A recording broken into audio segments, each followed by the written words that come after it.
And I guess that the question becomes, do you want to try and find that out of just exclusively the off lane, or do you want to pick like some hero that, I mean, maybe Morphling is that hero that can kind of go in and out, but I feel like with the Lion, it makes it a little bit more scary. Like you can't really play in the same free type of way that you want to be able to as Morphling out of mid, right? Because like if you go in, you try like you can go in, but it's hard to like pull yourself back out and like sort of poke and stuff. I just don't think they'll find a better hero versus Lina mid. That's just kind of like one of the mid laners Yeah. that you can't really beat this hero mid. So It's like fair. there's nothing that'll punish it, right? So I think it's best put Morph there and then like try to pick up the Drow again. Oh, there it is, there you or a go. Juggernaut. I was gonna say, and just run it back. Okay. Something that's better versus this Viper. Well, so can you ban? I guess you ban the Spectre now, or do you just not care about Spectre? They have Hoodwink already. Maybe it doesn't matter. They also have Drow. That you're like, if you do manage to sort of keep your distance away from Spectre, we'll tear through that armor. It's a as little well. hard, but yeah. Right. I think they should just ban the spec, and they should also ban. It's looking like a really good PL ban too. Yeah, PL is really good. Yeah. PL and Spectre look like the two obvious bans off the top of my head. Does Yamsun play Lycan? I don't know. There's Lycan is like a dying breed. Unfortunately, I'm one of them. So. Oh no. Does it look the like hero, that hero can't carry this game. So. Okay, got it. It's if they pick it, I don't think they'll win. Eto Gege. Tango ban. Yeah, that's the type of hero they need. I expect a Legion could be a good ban. Maybe it's not aggressive enough. Nowadays, Legions like to play more in the back, but they need something to set up this Ice Blast. The next one I said was like Centaur, Tide, and Beastmaster come to mind. Something Tide they could is still do. in. Yeah, just Tide versus Viper is like people are Right. a little hesitant about that. That's why I think the Legion might be pretty decent because you can save some cores that are like getting stunned, honestly, by all these stuns, and the Viper removes the poison stacks. Could be good. They didn't Put ban some PL. They chose Naga over PL. Naga and Spectre over PL. Well, if they take Legion, it's pretty good versus the PL. It's true. They have last pick too, though. I guess that doesn't matter at this point. So yeah, they ban out the Centaur. So Legion's still in the pool. Is Mars? Yeah. No, Mars Legion, banned. Tide, Beastmaster. That's kind of like what I'm looking at. That could be good for them. If they want to get crazy, there's like some CK or. I actually really like Beastmaster. That's some crazy push. You win one fight, the game's over. Like at any point, it feels like. With Yeah, Beastmaster it's very Morph. good versus Lion and Nyx Assassin too. They hate having summons on them. Same with Fiber. Oh, Sand King. I didn't expect that versus the Nyx, but No. you know, it is a solid stun. That is something that they need in their draft. It can work. Now, It's harder to like, punish. what does Black and Yellow need to, now that they know all of Undying's draft? They need something that can get on top of the Drow. And I think maybe Sand King in their mind was like, let's just get the Sand King so this PL isn't an issue, right? So that's what's kind of I was thinking about the Legion could work too, but a lot of people think Legion's just a bad hero, and they're not wrong, so I don't like mind this as well. So as far as what they could pick here, I'd love Anti-Mage. Oh, they did it. Oh my I god. wanted to say it before they picked it.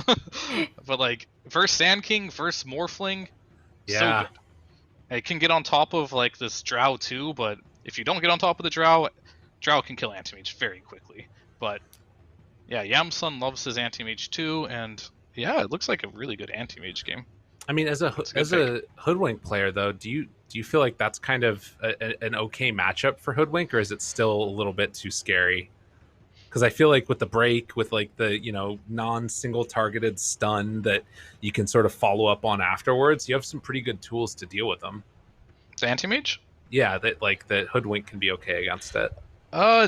Yes and no. So it is good in the sense that like the break in theory, but it's gonna be hard for, generally speaking, Sand King doesn't have an easy time stunning Anti-Mage because of Spell Reflect, and Hoodwink hates it when people jump on top of her because she's very squishy and dies very easily. So if Anti-Mage does get to like that Scotty Manta it's kind of a nightmare for Hoodwink, to be honest, to play against that. And this break mechanic, it's a bit overrated versus a lot of heroes. It's very good versus like a Tide Hunter who's very stationary, but versus like Spectre and Anti-Mage who have these mobility spells, it's not easy to hit. So Okay. I don't think it's a clear counter to this Anti-Mage. And this Anti-Mage, if he has a free game, could carry this game. Cool. I'm sorry, I'm just still in awe of how good you and Lyrical are at predicting these picks, like right when they come in. Anyway, we have game 2. Black and Yellow has revamped their draft to have a little bit more stuns. We will see how that goes in game 2 of Undying versus Black and Yellow, and Lyrical and Fear will be casting that for you right now. Yes, indeedy duty. We're here and ready to go for game number 2. Black and Yellow's draft definitely looking better than the one that we saw in game number 1, particularly when it comes to the number of stuns. I'm seeing at least 3 heroes with a stun, Fear. I'm liking what I'm seeing. How you feeling? Yeah, it looks a lot better. Like I said, the only condition where I think you can pick no stuns is if the enemy team drafts in a way where you are winning 3 lanes, right? And that didn't really happen for Black and Yellow last game, so it became one of those games that they weren't far enough ahead to really utilize their lineup. Yeah.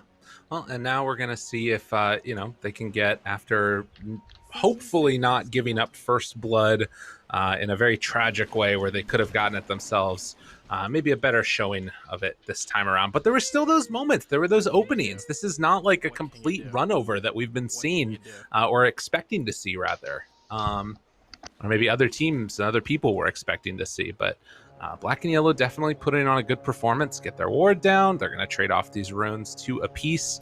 Yamsun getting a little... Oh my god, is he going to get this one? What? Dude, there were 5 heroes here. Oh my god. He just gets it and gets away. That's wild. That's a classic anti-mage maneuver because you have that blink to get out of trouble. Right. Oh, doesn't want to skill blink, though, if he doesn't have to. And we'll hide away, Saberlight. Oh, they caught sight of him. And now he's getting kind of bullied back. Oh, it's so annoying. I wonder if he'll use the TP to save his skill point. Nah. He might just have to blink without, or he'll take a lot of damage here. Oh, he's taking a lot of damage. About 200 so far, and he's just going to tank through it. Be fine with that. He's like, all right, Jubei, you got to buy me some more tangos along the way. Yeah, that was fine. Lion was a little late to the lane too, so. True enough. And actually going to get the stun now onto him. Jubei forced back, so a lot of harassment already between these two sets of players. Yamsa and Jubei tanking through a lot of it. Mid lane, as we see that stun that gets thrown out, and Saberlight going to be forced back a little bit there. So yeah, very brawly there. It's going to be the Morphling facing off against Esk on the Lina, at least in this early going. We've been seeing some, at least across some of the other regions, decent Lina performances mid, but this hero has definitely fallen off. What do you think it is that sort of made people not like the Lina as much? It's just like a carry mid, honestly, and a lot of teams don't favor that. Lina doesn't really make many rotations on the map. She kind of just does her own farming thing. And other than that, like, she's pretty strong with a lot of items as long as the offlaner makes a bit of space. So like they're kind of in a situation again where like their cores don't really make a lot of rotations, but at least in this game they can bring the supports to like make up for that. And the Lina still does have a stun. But Lina just needs to be very active in this game, I think, to play with Flea and play with Jubei. Okay. It'll be something to watch for a little bit later on when she gets that level 6 online, and obviously support's getting theirs as well. Something definitely to keep on the mind as down bottom. Haven't taken a ton of looks at it. A little bit of a miss there. Flea will get that range creep denied from him, but also off to a slightly better start out of the early goings in terms of the CS. You can see 6-2 versus 8-4, and Dubu has not died yet. He got bullied a lot in that early part of the last game. Yeah, and interesting enough, Zero he's playing to win the lane, is the best way to put it. Like, he didn't put a point in his Nether Toxin. He's playing to get kills at level 3, and that's when he's going to have a big power spike. A lot of Vipers will just kind of like sack the lane and be like, yeah, you'll get free farm, but I'm going to get free farm too, and at level 3 they'll turn up the heat, but this build says at level 3 they want to kill them really badly, and there they go. Oh, they're going for it. Yamsun at the same time finds the kill up top, so Dubu eventually will get burned down by the poison, but also able to find that finish up top on the Hoodwink. Not bad at all. Off to a great start. Mid's 2 going kills well on both too. side lanes, and mid lane, yeah, I mean, it's going pretty well. Back in time, like, I guess it's because of the water runes now. Lina used to, like, destroy so many matchups, and it's also maybe why she fell out of favor a little bit, but all her harass now is, like, easily healed by just all these water runes and how frequently you can refill your bottle. You can see Jubei here trying to pull the creep wave back. Yamsun blinked forward aggressively and went to go get the both the bounty rune as well as his ring of health. So able to get some extra value out of that one for him. But did miss a couple creeps because of it. No big deal at all, though. Helping out the rest of his team as well. And, oh god, mid is so scary, but they're going again. Down bottom, trying to find something here. They take down Tomato, and yeah, playing to win the lane and actually doing it. Like, Dubu now just has to run away, but they have another round of the poison attack. Zero healing back up with that salve, pops the mango. The chase down continues, and Dubu eventually is going to fall. So 4-0 start. Zero is killing it down here. Yeah, as you can see with the poison attack, he might not have much CS, but he's getting kills, which is going to be a majority of his net worth now. Right. Very, very nice. Hasn't been able to get the back-to-back kills where they come back without a TP, so you're going to see Drow play really safe underneath the tower right now. And Tomato actually just has no regen. Dude, they're diving. Going in on him now. Finds Tomato. Mass TP potentially could come in from this one as Tomato tries to get a little bit of a separation. Moon has made that rotation. Wants to get the kill. Tomato will survive. And in the meantime, with that rotation from Moon, they're able to punish Zero's dive. It's a really good rotation because Sand has a wave under his tower, so it doesn't even matter if Moon is there or not right now. So he doesn't lose that much. Pretty happy Sand He's really high on the CS chart right now, but so is Anti-Mage. But everything seems to like be going pretty well for Black and Yellow with already a 1k gold advantage from the laning stage. And they might have to just, I mean, I don't know if the Moon needs to stay down here, but it feels like they're going to keep the pressure on. Granted, up top, they're able to do a ton of damage to Saberlight as Tomato again dove. They found him in the trees. He is gone and now turns on to Dubu. Zero has to be careful, though. It's going to fall. Dubu almost going down, and he is going to also die. So Moon left alone survives both of the kills and gets a wave to himself as Saberlight keeps on getting chased. And, well, eventually Yamsun has blinked back up in a bit. Wand. Well, he does have... Oh, the turnaround. Good for the Bro Strike kill. Hits on that the was inside. cocky. He went for the stun, huh? I mean, this is a free farm anti-mage, so I feel like this hero in this game is incredibly scary to leave unchecked. Look at that net worth. He's... that's gotta be scary. Yeah. Is he just rushing straight into it? So he does have treads first, and should be able to stay in this lane, too, to keep farming it up. Ring of Health done, and gonna go into his next one afterwards. I don't know. I like. It always feels like the answer, what it feels like it should be, is to come and try and kill the anti-mage, but that almost is never the correct answer, anyways. You know what I mean? Yeah. I mean, they should just keep. But this bottom lane from Black and Yellow is like killing it, though. They're creating so much chaos. Oh, and the Lina came in. Trying to find it. Stun comes out. Tomato down low. Laguna Blade losing vision. Trying to find it there. They get him. Tomato ends up falling, but Moon is also here. Now the TP rotation coming in from Bryle. Wants to get involved in this one.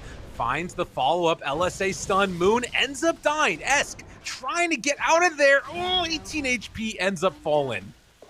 Meanwhile, Dubu turns again back onto Zeros. Dropping down low, but we'll live through it.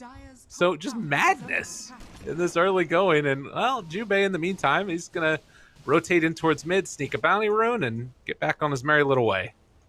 This type of chaos is like exactly what Anti-Mage wants to. He wants to be able to keep hitting these lane creeps all the way to his Battle Fury, And Viper wants to create this chaos. This is in his favor too. The only thing I hope they don't do in this game is go double bots. Okay. Lina's a hero that goes bots a lot, and Viper's also a hero that goes bots a lot, and I think buying 2 boots to travel is a very big waste of money. Only one person needs to do that job, and he's going for the Atos, so love it. Fleet going for the body blocks, and they are going to find Tomato again. Gets the kill. It comes at the cost of 0, but I think he'll take that one every day of the week, as Tomato just can't find a game for himself. Still level 5. And 3 points in Frost Arrows on the Drow as well, so his farming is also not going to come that quickly. Wait a minute. And he brought a lot of stuns and find a kill on his Saberlight. Take him down. Now Moon's coming in, just chain feeding in the mid lane. As they chase, look for the turnaround. The break is there, but dead again. Dude, I don't know what is going on in this one. This is wild. This is complete outplay by black and yellow right now. Look, all these stuns chaining together. It's beautiful. Right? Something we're missing in game 1 here, and yeah, you have to be shaking a little bit if you're Undying. Like, I know, like, in general, most people expect them to be like the team to favor here, but this looks like a hard game already. A free farm anti-mage, Lina free farm, Tomato has what, 4 deaths already? It's looking tough. And then the other thing that you've got, right, is like, I mean, granted, I was gonna say that you have both supports that are level 6. You also have Zero that's really struggling. As he dies down bottom, he's only level 5. He's going to be the one getting a tome this one, most likely, because both Jubei as well as Flea are well and truly online already. Yeah, I mean, Zero is struggling a little bit, but he's struggling just as much as Drow, and you'd rather have your Viper offlane have a bad game than your Drow have a bad game, so he is completely carryable, I guess is what I'm saying. Okay. I'm with you there. Well, in the meantime, we do have Flea making his move up here. Has Vendetta back up in a second with the Spike Carapace. Could go for a play if they wanted to, but a little bit tough. I guess they have Dust as well. I don't know. We'll see if they decide to go for it. I think that they're gonna. He's just too low mana right now. He can't. I guess he has 1 Blink soon and Mana Void. He got Clarity. Okay, so yeah, they couldn't make it the kill without the Mana Break. Oh, Spike Carapace. Oh, they can get him here. Hits it, and able to get out. Nice play by Saberlight. That was really close. Yeah, it was. Moon. Oh, wait a minute. Bunch of heroes in the area. The break's going to connect, but they won't be able to get anything. So 3 heroes rotate top for both teams. And it looks like finally Undying want to put the pressure on Yamsun, try and kick him out of here. He's still almost dead as Battle Fury, but did also just lose his courier, which is a little annoying for the anti-mage. Was there anything on it? There wasn't, right? So no. He doesn't really care that much. By the time the courier is up, he'll probably be right around the mark for his Battle Fury. And this is such an early Battle Fury with treads. He's almost at it at 11.5 minutes. This is insanely fast. Yeah, that's pretty scary. Well, Viper's not here, and neither is the Drow, but the big oh my god, he's gonna get this kill too. Well, they give it over to Esk, but still, Yamsun involved in another kill, and black and yellow just absolutely streaming at this early point right here. And down bottom, they get the finish onto Zero. Dubu gets that kill too. So Saberlight able to make something happen down bottom there. Back towards mid. I mean, all these kills are nice. Oh, they're going for this? They're crazy. Wow. Willing to make it happen. Fleet throws out that stun. Lacuna Blade and the finger. Just everything dropped, and Pryle's like, all right, well, I can go in now. Wants to try and find something here. Hide away, and Lina's really fast. TP's out. Tries to get her. Oh, no! Oh, that didn't see him. Holy. Unreal. I thought he's, like, directly on top of that. I was gonna say, it's not worth to trade your Lina for this Drow at this point, you know? Right. I really don't think so. So, the fact that he got out there, whew, by the skin of his teeth there, that was close. Totally. Yamsun now has that Battle Fury done. It's just been a frenetic pace. 20 kills so far in 12 minutes. Absolutely nuts. And, well, Tomato, please there. Hey, throw out the bushwhack, and he's going to go down now. Space for Zero. There you go. Give this man some time. Zero's been like the punching bag of the Dire team. He's died 5 times. At the end of the day, he still has a 13-minute Atos. Yeah. It's not that big of a deal. It's true. Ooh. Like when you play these like dual core lineups where you have like a mid carry and just a normal hard carry, their games are really what matter, and they're having great games right now. True. Yeah, it's what you want to see for sure. Now the thing that Undying is doing well is they're taking this top tower, and simultaneously it's pretty hard to kick Saberlight out of here with his hood. He's got, you know, a stick, rather a full stick. I don't really see how they try and actually like kill him and take this tier 1 tower easily. So I don't know if that ends up mattering that much. If Yamsun still just farms out like the ancients and everything else, it might not really matter. Yeah, I mean, this matchup with Nyx for Sanking, like, you can do a cute play by breaking, or just stunning him with the Carapace, right? But the fact that he has to break his Vendetta to use his Dust after leaves him with a real shortage of damage to kill him right now, so he's pretty safe. Unless they over-rotate and bring the Lina and the Lion. They need at least 3 heroes to bring him down, because this Nyx is just a glorified stun without the Vendetta hit. Well, and you can see that how he's kind of playing around this too. Saberlight, like, you know, drops the sandstorm and then might goes and hide. Oh, Flea might be in trouble. There's a courier flying right over him, right? Now they saw him. Wait, did they? Oh yeah, there they goes. Back. Flea. No. They're like, what were you doing there, buddy? What you trying to make happen? That's too funny, actually. The courier went right in that crevice where he was hiding. Give him the sheesh. Radiant's bottom tower is under attack. So 15 minutes, 2k gold lead, and I do think this observer ward actually not scouted. As Saberlight thinking about going here. They actually pump fake for a moment. Yamsun, realizing there could be some danger, used the counter spell and then backed out. So really heads up play there to recognize the danger. Yep, we're just gonna farm it up. Boone gets caught. Finger of Death dead. They keep on trying to go for these kill plays now onto Anti-Mage, and it's not working. And in fact, Flea right on top of Saberlight. The stun is there. Do they have enough? Need a couple punches. Need some dust afterwards. And he's got a 10 stick here. Might be able to burrow out. Oh, he finds him. Oh, well played. And he's super dead. Oh, I was gonna say, Ask, are you gonna cast this one? He thought about it. Right. But he realizes, you know, you don't steal an anti-mage's kills. Heck no. Heck no, tech no. Big stack here. Both Ancients and Hard Camp on Radiant side as well, but it doesn't really feel like Anti-Mage has any desire to head out across the map. Like, do they need to like change anything, or can they just like sort of be comfy sitting on their side and just AFK farming kind of? Just go AFK, wait for Anti-Mage to get at least a Manta. Okay. Even then, it's usually just +1 item. Their lineup is good when Vendetta's up and they follow up on it, but if Vendetta's ever on cooldown, just farm it up.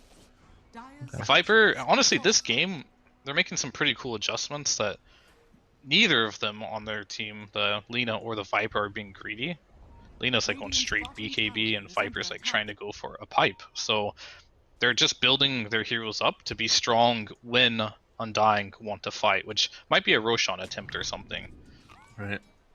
Because like I'm sure they're feeling this anti-mage's presence right now of him free farming. And it must feel bad. Fair enough.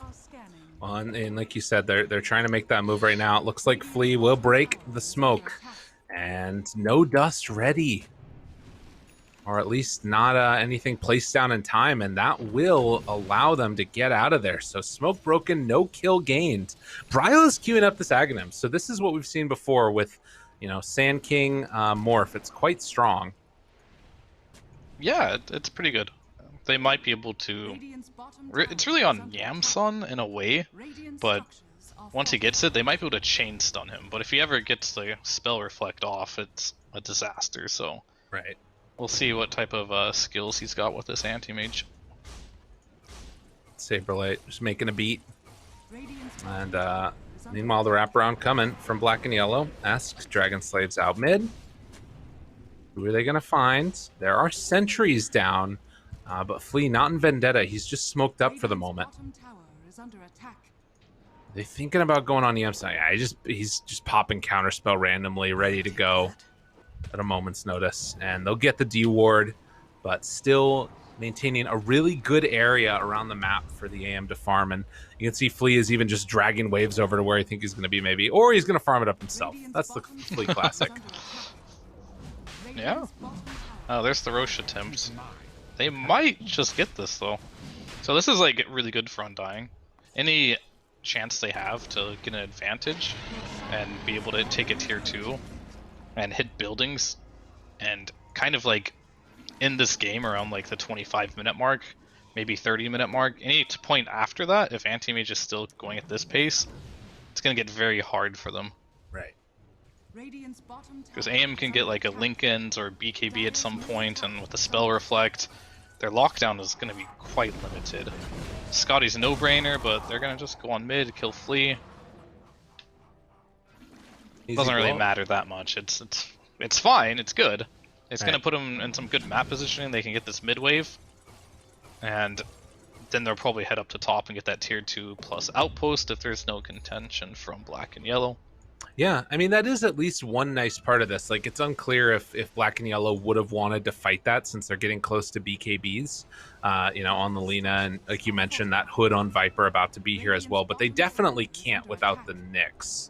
Although he is back again and starting to head up towards top. So, I don't know. We'll see if they decide to show up for this. They did just finish the BKB on Lina. I think they're too late. Like, yeah. Well... It's weird. They're keeping out. Flea, was he gonna cancel it? Oh, so close. They got the Lina. Huge. But look, Bryle. Oh, he almost gets taken down there. Finger of death. But the Gust does come out, stops the follow-up afterwards from Jubei, or from anybody else in that matter, and they manage to just find themselves the kill on the Lina. Huge pick-off. Yeah, it's big. It's a really big pick. This is like their moment to really just like get map control and hit buildings, and I think they'll probably just walk up top again whenever the opportunity is right. Getting a pick off would be really nice for them. Good wave cutting there by the Anti-Mage to slow this down a little bit. But Anti-Mage isn't going to be ready. He's probably not going to be ready until 30 minutes, to be honest with you. So another 10 more minutes of farming. This hero is very slow, but very powerful in the late game. Jump though. Going in. Find Saberlight, stun afterwards, done. Those kills are like candy. Bryle? Oh, can't quite connect with the stun there. Keeps on chasing on to Flea, but he is out and away. TP's home. These skills are amazing for them. It slows down the tempo that Undying can bring to them right now, and it's just going to set them back even further and even more time, and they might be able to wait out this Aegis if they keep making plays like that. That'd be really nice. Still another 2.5 minutes on it, and you can see that, you know, without that Sand King nearby, they're a little bit more trepidatious about pushing too much further forward. Aghanim's 800 gold away from Bryle. That likely will be the timing, along with Tomato's BKB, which is pretty close to being completed here. And then Sand King, anything big for him? Not really. He's basically just working towards that Aeon disc next. So we'll keep an eye on it. As you can see, oh my goodness, a little update from BTS3. Spoilers, Arkosh 2-0 over the D2 Hustlers. Not what I was anticipating. Like a 50-50 match for me. Yeah, okay, that's fair.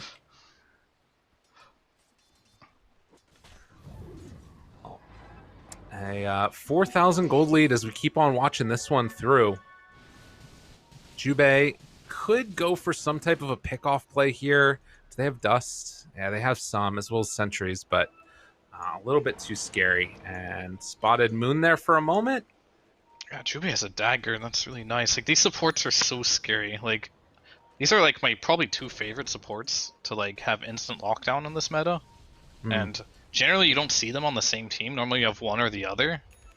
But black and yellow kind of decided that they don't really want to pick stuns on their cores, at least not reliable ones. So it's working out really well. Both these supports are like getting some clutch lockdown.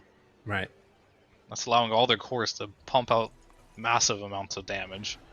So good against Morph in particular, it feels like. Can sometimes just catch a little bit unawares as Bryle going to get some of his mana drained. They scanned as the rotation was coming down bottom.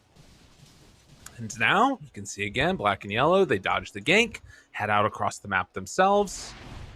Do they have another smoke on Undying? It doesn't look... they have one on AA, so if they wanted to go, they could go again with the Zaghanums now. No Aegis, so that's going down in like 15 seconds here. But yeah, whoever gets the jump here, I think is going to win the fight. I wouldn't hate to see Yamsun get a BKB, that way he can guarantee he won't get chain stunned. Oh, they're holding the high ground here. Looking like it. Jump forward, good force step afterwards. Flea walks in front. Bryle, that's the burrow strike. Aegis just now expiring though, and black and yellow realize, all right, we can't be here anymore. As they will all retreat and get away. That was, as soon as the Viper died, they all needed to just run, even without the Aegis. I mean, oh wait, something might happen up here, but... Okay, well, they get him. Never mind. Saberlight, LSA'd and killed off. Didn't even use his Laguna. Yeah, they're really... This Nyx is punishing the Sand King. That's what I was kind of worried about in the draft when I was saying Sand King's a little hard to play versus Nyx. Right. Kind of seeing why. Flea has been making him feed, honestly, for the past like 3 minutes. He's had 3 deaths to this Nyx Assassin +1 combo. But I was going to say, like, that last engagement where they let their Viper die there, I'm really impressed that they, in like a situation like this where a lot of teams are nervous, that they didn't have Save Your Buddy syndrome there, and they made the correct call to just cut their losses there with the Viper, and it doesn't feel that bad. And they got back, you know, the Nyx didn't die trying to save him, and they ended up getting a kill on Sand King because of it. Very impressive to see their composure is still intact here, and Lion's gonna blink in. Oh my, double stun. No, that's what you want to see for sure, but, well, now it's a lot of damage onto Esk. Bryle gets Eul Scepter lifted up. They're going to try and back away. Stun comes out. And it looks like that should be the extent of it. So a really good potential opening there, but they end up falling apart afterwards. And in the end, nobody dies. And Yamsun's going for that BKB. I'm really impressed by this choice. I think this is the correct choice. Even though you are an anti-mage and you can spell reflect, I think he realizes the only way he can lose this game is if he gets chain stunned by 2 burrow strikes. Right. And then, you know, a hoodwink, bushwhack him. Oh, speaking of which, oh no, he got the counterspell off, but the burrow strike comes afterwards. Do they have round 2? Tries to make it work. It's not going to happen. Flea gets the big stun. It's going to come at the cost of his life. And oh my god, that break hurt. A lot of damage out there on the Yamsun, but won't get caught for the kill. So they, again, get away with just 1 hero dead. Big rotation down their bottom. Can they find Dubu? Looks like Esk will. And there's the Eul Scepter lift up. LSA. Easy peasy death. Yeah, they're on the pursuit.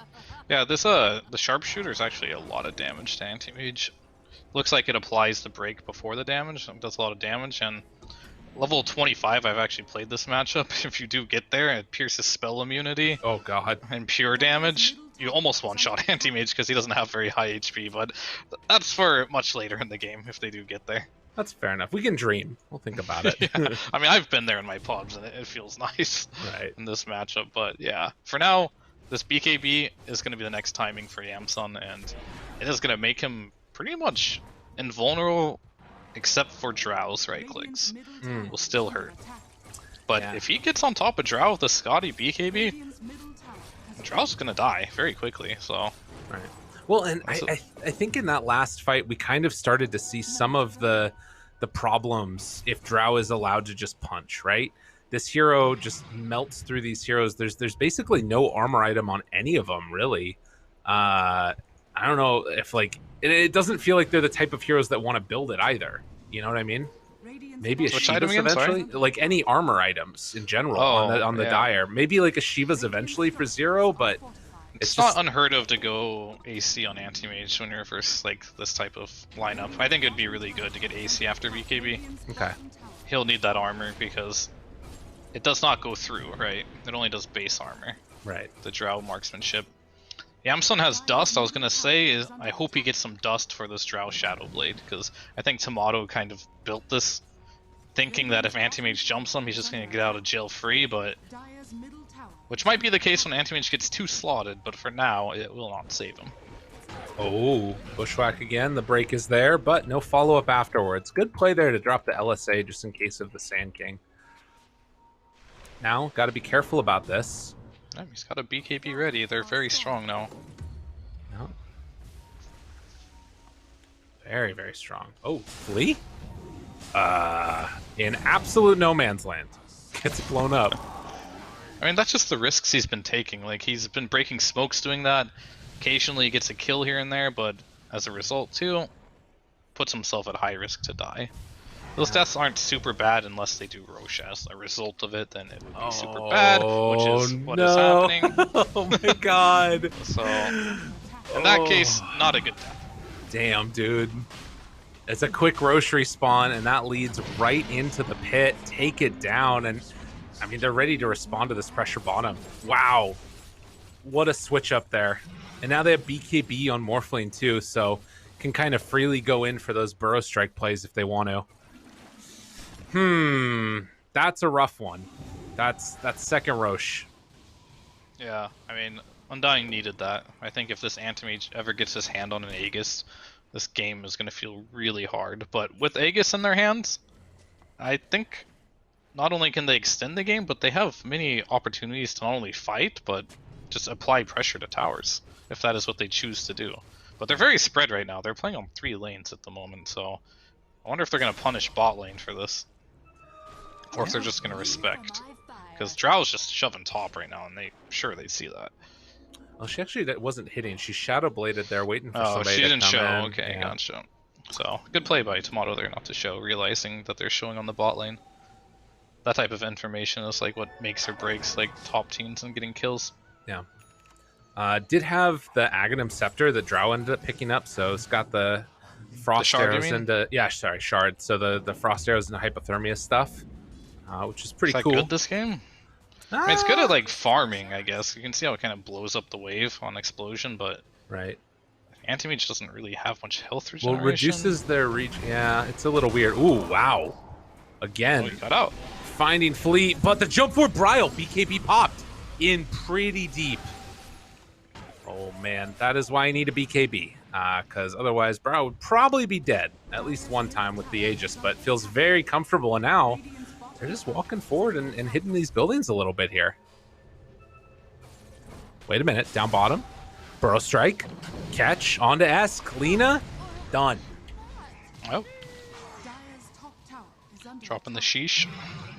Nice. Look at it. I just wonder what black and yellow is going to wait for until they try to take a fight. I imagine it's after the Aegis timing, because it's going to be 31 minutes already. Anti-Mage is really farmed. He's ready to go. So I'm okay with them just farming out this Aegis and just defending high ground, but after that, I'd like to see them find a timing to actually look to fight. Well, they're going to have to fight right now for a second, because Jubei ends up falling, trying to blow up the Sand King. Where's the dust? He pops it now, gets the kill. BKB, blink away. So they trade off again after the Lina death. And this is where things are getting a little bit weird. As it's kind of chaining one of those kills into the next. And I get what you mean. It feels like with this Anti-Mage getting all these items coming online, you want to be fighting right now. And I guess that's why losing that Aegis is just so, not backbreaking, but like annoying almost. Yeah, it just takes away like a win condition from them. Right.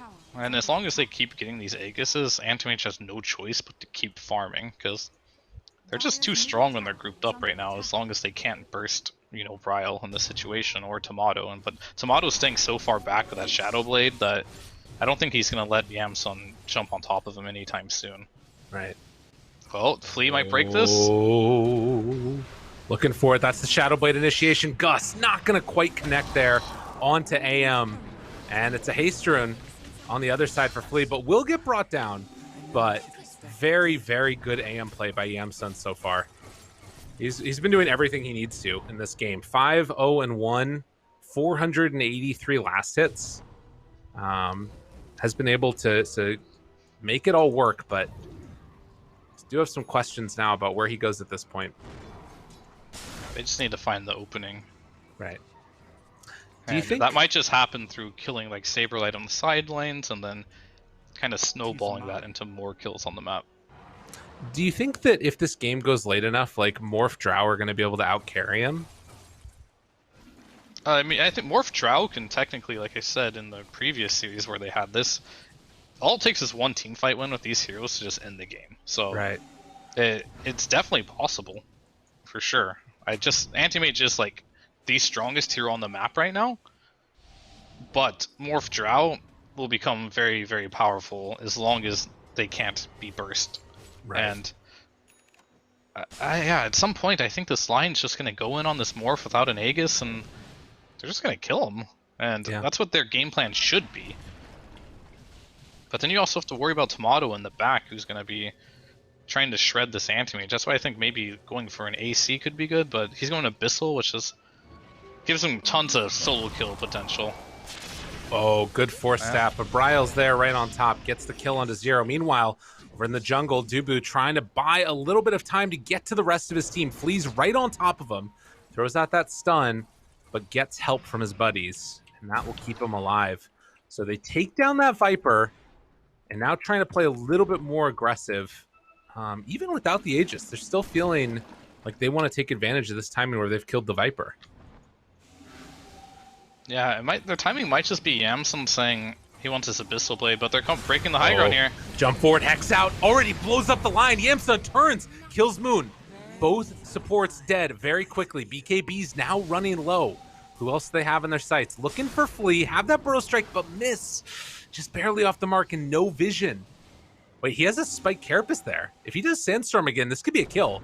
Stun instead, jump forward, Yamson tries to find him. Oh, the turn though! Is it gonna be enough? LSA afterwards trying to kill off the AM. Silence is there. Meanwhile, Jubei on the other side finds Bryle. Mana Void for the finish. They take down that Morphling. Now eyes onto Saberlight. Tomato able to force staff, do a little jive onto the other side, and he gets away. So AM manages to live through all of that, and so does Tomato. Yeah, those are like really, really, really close fight. Like, if Bryle doesn't get that stun off right there, maybe Anti-Mage will have an opportunity to go back in and clean up this fight, but it was really, really close. Yeah, the Mana Void on top of the Morphling is going to end him every single time if he doesn't have that BKB running. Yeah. But yeah, that last fight almost went well, but Jubei went in and Bryle like instantly stunned him before he could chain his spells, and it was looking really good for black and yellow, and it ended up still being okay. It's definitely not bad. Anti-Mage is growing, Morph died, and I believe he's going to save buyback, but after he has buyback money plus Abyssal, he will have the ability now to just jump the Morph before he gets BKB off, if he has vision of him. Yeah. And that might just be enough to just kill him in one Abyssal, or at least it'll be close enough where I think Morph will have to exit the fight. Right, and it depends also on, like, if Saberlight can be there to try and play Interrupt or whatever, but, maybe that's where Counterspell comes into play. Yeah, it's true. I mean, that's the other thing, is that fight ended up being so weird, too, because it was after that initial burst of BKBs. And that Abyssal Blade online now. What do we have in terms of buyback status? Only Sand King, AA, Viper, and Nyx. Everybody else is vulnerable right now. Tomato showing a lane. Flea there. They got him caught. Gonna get him killed. Good pick off. Has buyback. I feel like Flea's job right now is just to make sure Yamson doesn't get jumped. Oh. They caught him. They caught him. Oh, but the BKB, they didn't have the follow up in time. Eyes onto Moon. Burrow Strike trying to chase. BKB running low. Tries to look for the finish, but they found Viper instead.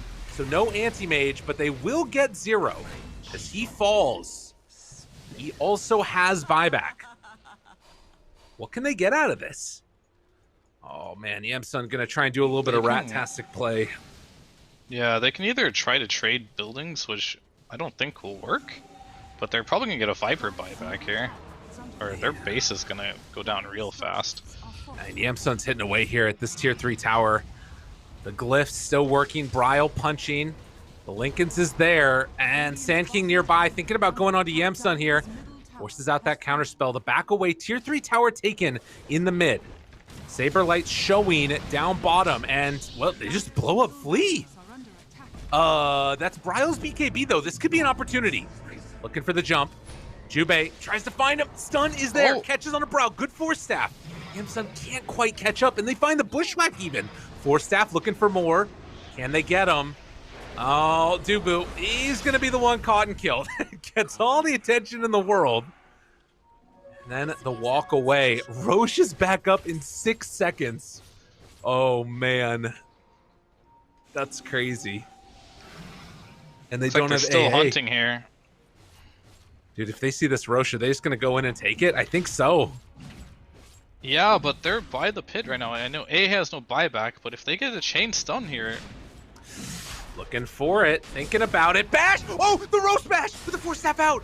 What a play. Keeps him alive. Now, able to get that silence. Nick's dead. No buyback. Jensen, they have to take this fight now. Good waveform. Bryle able to back away. Tomato just walks the force staff away. Oh, and black and yellow realize they can't take that fight anymore. Jump forward. They try and turn, see if they can take down Jensen. He gets the blink out. Burrow strike right on top of him, but doesn't quite connect.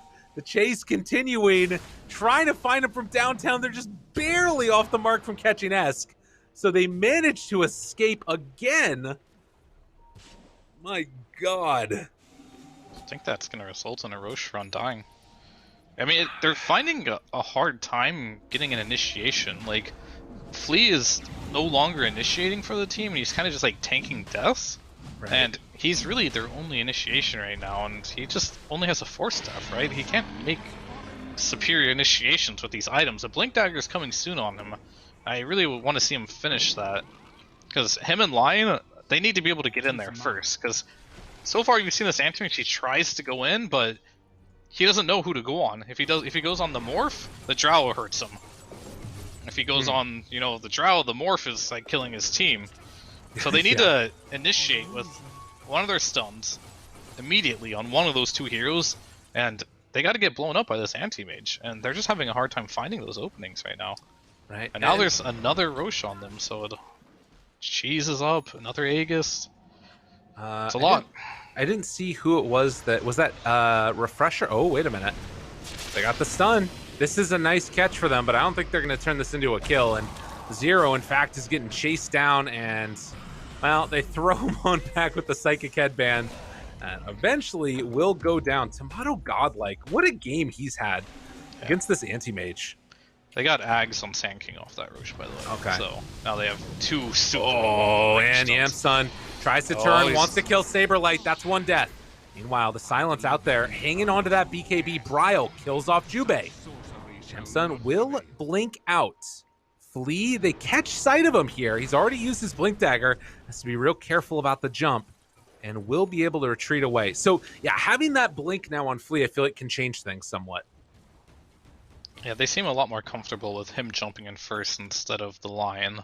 So I guess Lion will just save his for some counter initiation plays, and Flea is not afraid to go in first, as we've seen through the series. And hopefully he can find an opening here. Oh! Found a Dubu. Oh, wait a minute. Wait a minute. Stunned. BKB out. Use the sharpshooter for that one. Flea takes a lot of damage, out of mana. Chase down, looking for more. Turns on to Esk. He's now in trouble too. Force staff into the base. Nobody has buyback. Only the Lina. Oh, and Yamsun, can he do this all alone now? I don't think so. They just lost everything. Dude, the bait from Dubu every time. People just want to kill this guy, and he's just cackling away, living through it. And I talked about the throne and how fast this lineup can kill it. Oh my goodness. One last they chance. Got the buyback. Yeah, going. So if they back up or not. Yeah, still no Nyx, but with everybody else up, there could be that moment. Bryle's sticking around here. They're all in the area waiting for somebody to just step a bit too far outside of base. But they're going to slowly but steadily take down this other tier 3 tower after gaining a tier 4. Game is close. Tubu walks forward again and says, come on, get after me. Meanwhile, jump. Burrow strikes away, Burrow strikes in, Hex now, onto one, Morph under control, can they blow him up? They also need to keep their anti-mage alive. The turn, Bryle gets the cheese, able to live, jump forward, Jubei going to drop, no buyback for him, another round of Burrow strikes, Esk is dead, and with that, they're gonna turn their sights onto the throne. Buyback from Lion, he just got the gold for it. Okay, jump forward, Hex, trying to kill off that Sand King, is it gonna be enough though? Jubei dies again. And Yamsun trying desperately to hold on. He goes to Dubu another time, but a triple kill from Bryle, and GG is called. Impressive showing. Undying continue the 2-0s. Yeah, name of the game is Vegas. Really gave them everything they needed to close this game out, even though it was a bit scary for a little bit. Absolutely. Well, impressive showing indeed from Undying as they manage. I mean, it looked, like you said, a little bit close at various points, but they're able to close it out in the end. For now, we're going to go to a quick break. When we get back, we're going to break down all the action. We'll see you then in just a few.